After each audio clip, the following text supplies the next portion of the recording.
तैसा हृदयामध्ये मी रामू, असता सर्व सुखाचा आरामू, की भ्रांतासी कामू विषयावरी.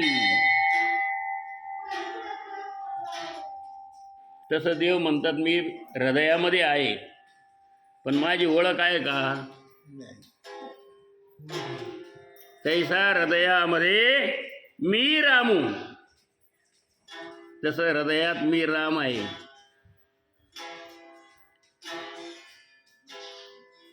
असता सर्व सुखाचा आरामू. आरामू म्हणजे काय? हे का निवासस्थान, विश्रांती स्थान. ते विश्रांती स्थान आहे माझं. हृदय हे माणसाचं.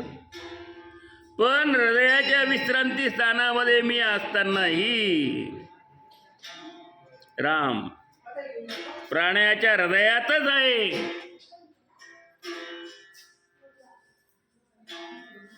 तरी पण त्या जीवाची अवस्था काय आहे? तरी पण त्या जीवाची अवस्था म्हणजे वासना, काम वासना. की भ्रांतीशी कामो विषयावरी. म्हणून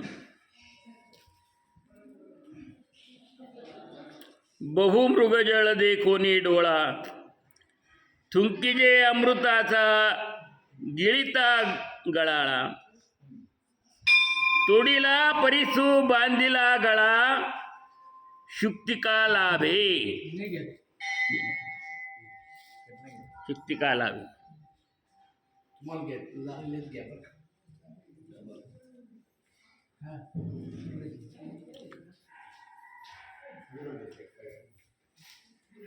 मृगजळ.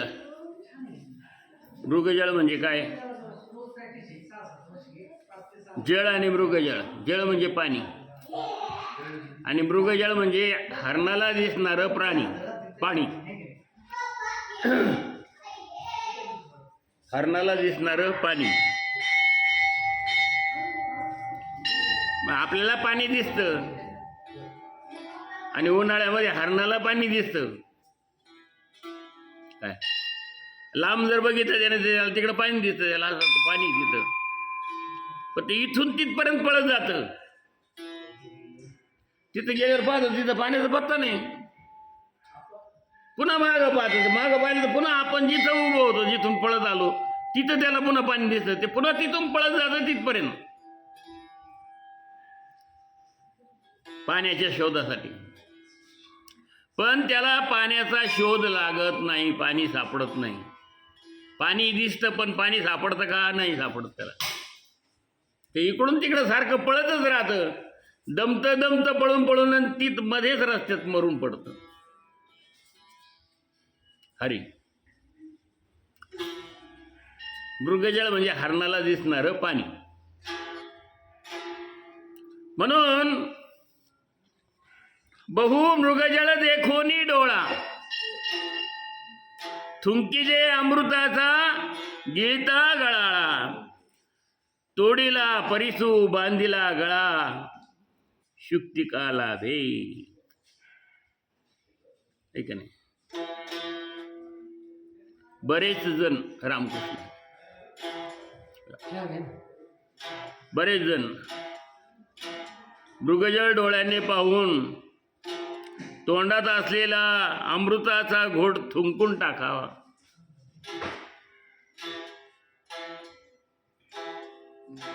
किंवा शिंप मिळाली असता गळ्यात बांधलेला परीस फेकून द्यावा.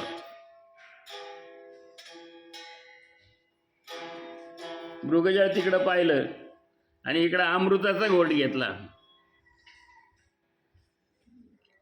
अमृताचा घोट थुकून दिला. अरे तिकडं लय चांगलं आहे, ऐक ना, तिकडं लय चांगलं आहे. याच्याकडे जास्त माणसाची ओढ असते. कुठं काय कुठं काय. आणि जे भासमान असतं ना, जे खरं नसतं, खोटं असतं, तिकडं जास्त लोकांची ओढ असते. खऱ्याकडे नाही, सत्य ज्ञानाकडे ओढ नाही.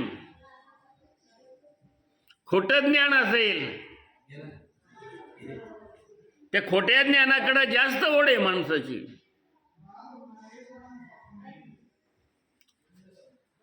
सत्यवानाला किंमत नाही. सत्य बोलणारा माणूस, चांगलं बोलणारा, चांगलं वागणारा, त्याला किंमत नाहीये. हो, त्याची एडाणा करतील. खोटा असेल त्याला घेऊन पळतील.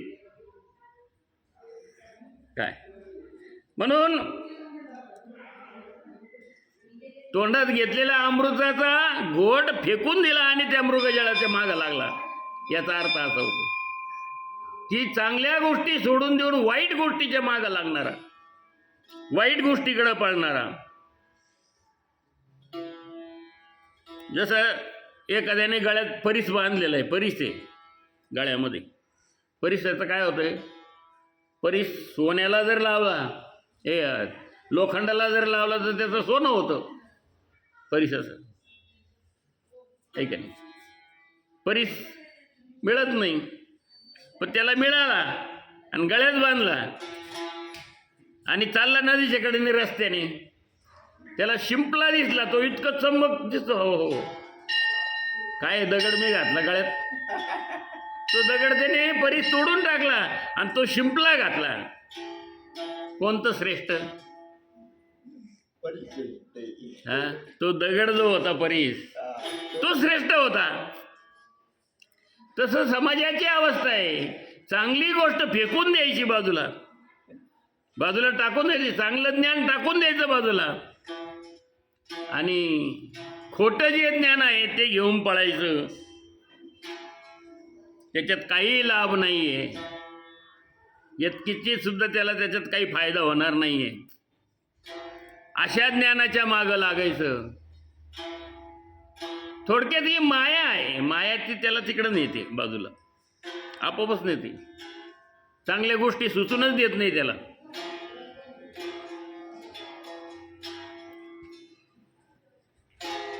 काय चांगल्या गोष्टी सुचायला लागल्या की ते माया येते आणि त्याला तिथून इथं नको थांबू, तिकडे घेऊन जाते बाजूला लांब.